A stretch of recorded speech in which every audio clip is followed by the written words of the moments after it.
அனைவருக்கும் மாலை வணக்கம். பொலிட்டிக்கல் பாஷையில் சொன்னால் I am going to tell you a குட்டி ஸ்டோரி. ஒரு சேல்ஸ்மேன் ஒருத்தர் இருந்தாலும் அந்த சேல்ஸ்மேன் ஷூ வாங்கிறதுக்காக கடைக்கு போகிறான்.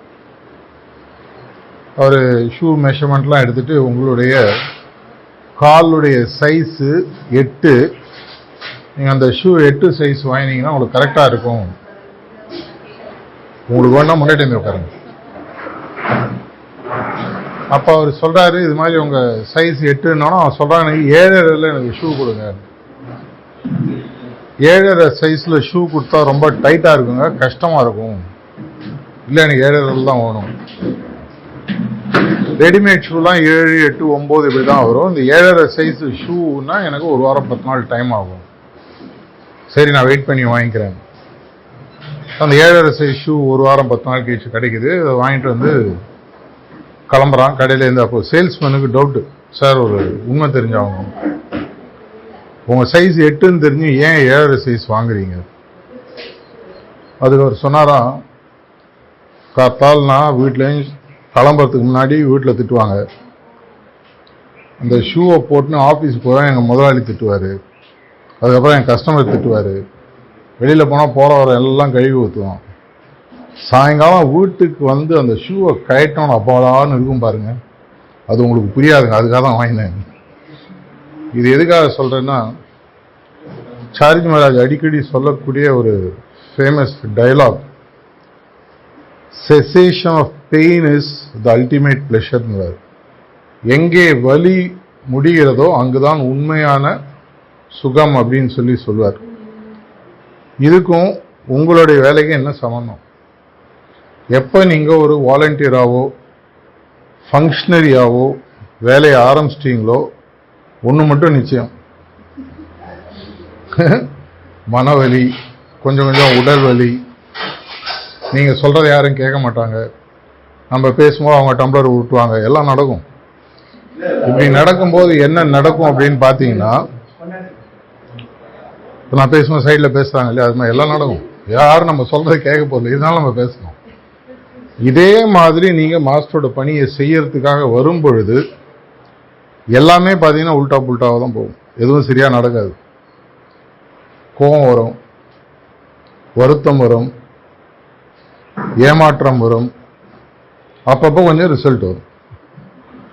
இது எதுக்காக சொல்றேன்னா, இந்த பணி முக்கியமாக மாஸ்டருடைய வாலண்டியர் பணியை நீங்கள் ஃபங்க்ஷனரியாக பண்ணுறீங்களோ போஸ்ட் இல்லாமல் பண்ணுறீங்களோ, எப்படி நீங்கள் பண்ணாலும் சாஸ்வதம் எதுன்னு பார்த்தீங்கன்னா வலி, வெவ்வேறு விதமான வலிகள். வீட்டில் பேசுவாங்க, வெளியில் பேசுவாங்க, போகிற இடத்துல பேசுவாங்க. நீங்கள் பண்ணுறது நல்லதுன்றது உங்களுக்கு தெரியும், இருந்தாலும் அந்த நதி ஓரமாக ஒரு ரிஷி ஒருத்தர் இருந்தாலும், அவர் குளிக்க போகும்போது ஒரு தேள் தண்ணியில் விடுது, அந்த தேளை தூக்கி வெளியில் விடுறாங்க, விடும்போது டொக்குன்னு கொட்டுதான். அவர் குளிக்க போதா திரும்பி 5 நிமிஷம் திரும்பி விழுது, திரும்பி எடுத்து 4 தடவை கொட்டது. சிஷ்யன் கேட்டோம், உங்களுக்கு அறிவு இல்லையா? உங்களுக்கு நம்மள மாதிரி சிஷ்யன், உங்களுக்கு அறிவு இல்லை, அந்த தேள் தான் கொட்டினே இருக்கு, அதை திரும்பி திரும்பி தூக்கி விடுறீங்களேன்னு. அதுக்கு அவர் சொன்னாராம், கொட்டுறது தேளோட குணம், காப்பாற்றுறது என்னோட குணம் அப்படின்னாராம். நம்மளுடைய பணின்றது அவ்வளவு ஈஸியான விஷயம் இல்லை, பார்க்கறதுக்கு சிம்பிளாக இருக்கும். ஒரு முறை 2005 1 ஜனவரி மணப்பாக்கத்தில் புது வருட பிறப்புக்காக மாஸ்டர் சாரஜி மகாராஜ் பேசும்போது ஒரு விஷயம் சொன்னார். ரொம்ப தூரம் நீங்கள் வந்தாச்சு, திரும்பி பார்த்தோன்னா உன் பின்னாடி வந்தோம்னா எங்கேயோ இருக்கும், திரும்பி நீ போக முடியாது, இந்த வழியாக தான் வந்தாகணும் அப்படின்னு. ஆன்மீகத்தில் ரொம்ப தூரம் வந்துட்டீங்கன்னா யூட்டர்ன் அடிச்சு போகிறது, ஏன்னா அந்த பக்கத்தில் என்ன இருக்குன்னு நமக்கு தெரியும்.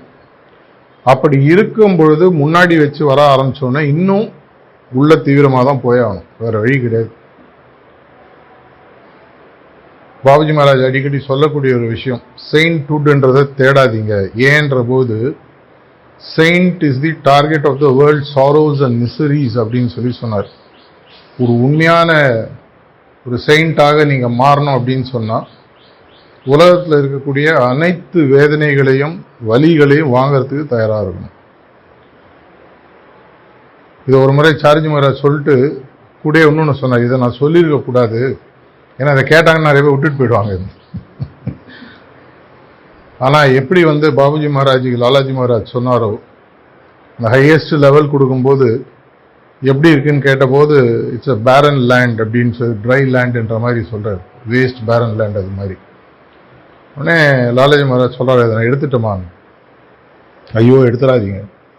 அதுக்கப்புறம் சொல்கிறாராம், எது இருக்கும்போது அதனுடைய அருமை தெரியாதோ, எதை எடுக்கும்போது எல்லா வழிகளும் வருதோ அதுதான் இருப்பதற்குள் ஆன்மீகத்தில் ஒரு உயரிய நிலை அப்படின்ட்டு. அதனால் இந்த பணியில் உங்களுக்கு கண்டிப்பாக ஒன்று ஞாபகம் வச்சுக்கணும், இது அவருடைய பணி, அவருக்காக செய்கிறீங்க. நான் எல்லா இடத்துலையும் சொல்கிற மாதிரி ஒரு 4 நாளைக்கு முன்னாடி யூத்தோட பேசிட்டு, யூத் டிஸ்ட்ரிக்ட் கோஆர்டினேட்டர்ஸோட, அவங்கள்ட்ட நான் சொன்னது, யாராக இருந்தாலும் நடுவில் இருக்கிறது எல்லாருமே ஃபெசிலிட்டேட்டர்ஸ் தான். யாரும் உங்களுக்கும் குருநாதருக்கும் நடுவில் ஒரு ஹைராக்கின்னு ஒரு ஃபெசிலிட்டிக்காக கொடுத்துருந்தா கூட, உண்மையாக பார்த்தீங்கன்னா நீங்கள் அவர், உங்களுக்கும் அவருக்கும் தான் கணக்கு. அவருக்கு நீங்கள் என்ன பண்ணணும், அவர் என்ன பண்ண போகிறது இல்லை, இது உங்களுடைய தீர்மானம். மற்றவங்க சஜஷன் கொடுக்கலாம், யாரையும் இங்கே வேலை வாங்குற மாதிரி, நான் மேனேஜரு நீங்கள் சப்பார்டினேட், அது மாதிரி ரிலேஷன்ஷிப் நம்ம மிஷனில் ப்ராக்டிக்கலாக கிடையாது, தியரிட்டிக்கலாக இருக்கும். ஏன்னா அது இருந்ததுனா தான் சில அட்மினிஸ்ட்ரேட்டிவ் விஷயங்கள்லாம் நடக்கும். உங்களுக்கு முக்கியமான விஷயம் மனசில் வச்சுக்க வேண்டியது என்னன்னு சொல்லி பார்த்தீங்கன்னா, அவருடைய பணியை செய்வது அப்படி சுலபமான விஷயம் அல்ல.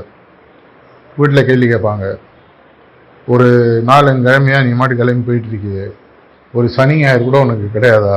எல்லாருக்கும் நடக்குதா? லைட்டாக வெளியில் சொல்ல முடியாது. சில இடங்களில் ஹஸ்பண்ட் ஒய்ஃப் கிளம்பி போவாங்க, அது சில இடங்கள் அது மாதிரி அமையும். நார்மலாக பார்த்தீங்கன்னா இது நிறைய காம்ப்ரமைஸ் பண்ணுற மாதிரி இருக்கும். அது உண்மையான காம்ப்ரமைஸ் அல்ல. ஏன்னா ஆன்மீகத்துக்கு எது சரியான விலை அப்படின்னு சொல்லி பார்த்தீங்கன்னா ஒன்றுமே கிடையாது. அப்பேற்பட்ட ஒரு பெரிய நிலை. ஒரே ஒரு வார்த்தை சொல்லிட்டு தான் நான் முடிக்க விரும்புகிறேன். 26 ஜூலை 2010 சார்ஜி மகாராஜுடைய பிறந்தநாள் முடிஞ்ச லக்னோ செலிப்ரேஷனில் அவர் பேசும்போது ஒரு முக்கியமான விஷயத்தை சொன்னார். நான் கிட்டத்தட்ட ஒரு 5000 மணி நேரத்துக்கு மேலே தியானம் பண்ணியிருக்கேன், ஆயிரக்கணக்கான மணி நேரங்கள் சிட்டிங் கொடுத்துருக்கேன். இருந்தாலும் எனக்கு அந்த அளவுக்கு சொல்லிக்கிற மாதிரி அவர் மேலே லவ்ன்றது உருவாகவில்லை. ஆனால் அவர் எனக்கு எது கொடுத்திருந்தாலும், இன்னைக்கு அவருக்கு என்ன எந்த நிலைமையில் வச்சிருந்தாலும், அது ஒரே காரணம் என்னன்னு பார்த்தீங்கன்னா, என்னுடைய மாஸ்டரோட பணியை நான் செஞ்சது. திரும்பி போய் கேட்டு பாருங்க, அந்த டாக் இன்னும் நல்ல பெருசான டாக், நிறைய விஷயங்கள் இருக்கும். அதில் சொன்ன ஒரு விஷயம், எனக்கும் அவருக்கும் என்னால் அந்த அளவுக்கு அன்பை வளர்த்துக்க முடியுமானா தெரியாது, மேபி முடியலாம்.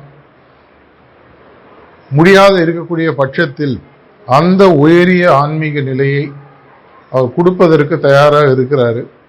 அதை அடைவதற்கு ஒரே வழி எனக்கு தெரிஞ்சது பார்த்தீங்கன்னா, அவருடைய பணியை சிறப்பாக செய்யும். கம்மியாக செய்யலாம், பெட்டராக செய்யலாம், பெஸ்ட்டாக செய்யலாம். அடிக்கடி அவர் சொல்கிற மாதிரி, இந்த மாதிரி ஒரு வாலண்டியர் இல்லை அப்படின்ற மாதிரி எப்போ மாஸ்டர் உங்களை பார்த்து ஃபீல் பண்ணுறாரோ அப்போ நம்மளுடைய வேலை முடிஞ்சது. ஆனால் மீண்டும் நான் சொல்லக்கூடிய ஒரு விஷயம், பிரதி உபகாரம் எதிர்பார்த்து செய்யக்கூடியது சர்வீஸ் இல்லை. சார்ஜி மகாராஜ் இதை பற்றி பல முறை சொல்லியிருக்காரு, தாஜி இதை பற்றி சொல்லியிருக்காரு. லேனா தேனா இருக்கக்கூடிய விஷயம் ஆன்மீகம் அல்ல. நான் இந்த வாலண்டியர் ஒர்க்கை மாஸ்டருக்காக பண்ணேன், எனக்கு பதிலுக்கு என்ன கிடைக்கும் நீங்கள் நினச்சிங்கனாலே அதோட ஒரு கேவலமான விஷயம் இல்லைன்னு சார்ஜி மகாராஜ் சொல்கிறார். எப்போது ஒருத்தன் கொடுக்குறவன் எனக்கு பதிலுக்கு என்ன கிடைக்கிறதுன்னு நினைக்கிறானோ, இந்த கொடுக்கறதுனுடைய தன்மையை அவன் இழந்துடுறான். அதுக்கப்புறம் உனக்கும் இன்னொருத்தனுக்கு ஒரு வட்டி கொடுக்குறவனுக்கு என்ன வித்தியாசம்? நான் பணத்தை கொடுக்குறேன், வட்டி வருது. இங்கே நான் என்னுடைய பணியை கொடுக்குறேன், அது போல ஆன்மீக முன்னேற்றம் வருதுன்ற மாதிரி ஆயிடுத்துனான். அதனால தான் அடிக்கடி பாபுஜி மகாராஜுடைய கொட்டேஷன்ஸ் படித்தாலும் உங்களுக்கு தெரியும், தாஜி சொல்கிறதுலையும் சொல்லியிருக்காரு, என்னுடைய பணியில் கூட நான் ஒரு அகங்காரம் இல்லாமல் மாஸ்டரோட பணி நான் செய்கிறேன், நான் எப்பேற்பட்ட ஆள் தெரியுமா? அடிக்கடி சார்ஜி மகாராஜ் வான் பண்ணுவார், நீ ஒரு வாலண்டியர்ன்றதுனால இருமாப்போட சுத்தாதுன்னு சொல்லுவார். நம்மளுக்கு நார்மலாக இருக்கும், பாரு எல்லாம் வெத்தா சுற்றின்னு இருக்காங்க பாரு, ஊரில் டைம் வேஸ்ட் பண்ணி மாலுக்கு போகிறான், படத்துக்கு போகிறான், நான் மாஸ்டரோட பணி எவ்வளோ நல்லா பண்ணுறேன் பாரு நினைக்கிறது கூட ஒரு டேஞ்சர். ஏன்னா ஒரு சட்டில் ஈகோ டெவலப் ஆகும், தேவையில்லாத ஒரு சூட்சும அகங்காரம் டெவலப் ஆகும். அது கூட இல்லாமல் செய்யக்கூடிய நிலைமைக்கு நீங்கள் வந்துட்டீங்கன்னா அவருடைய பணியை பர்ஃபெக்டாக செய்ய முடியும். நம்மளுடைய வேலை எந்த அளவுக்கு பெஸ்ட்டாக பண்ணுறோம், என்னை ஒழித்துன்னா உடனே உடல் அளவில் இல்லை, அகங்காரத்தின் அளவில் அவர் அங்கே நிறுத்தி அந்த வேலையை செய்யக்கூடிய பக்குவம் வந்துடுச்சுன்னா உங்களோட வேலை ஆட்டோமேட்டிக்காக நடக்கும். நிறைய வழியை தேடுங்க, வழி தானா பிறக்கும். நன்றி, வணக்கம்.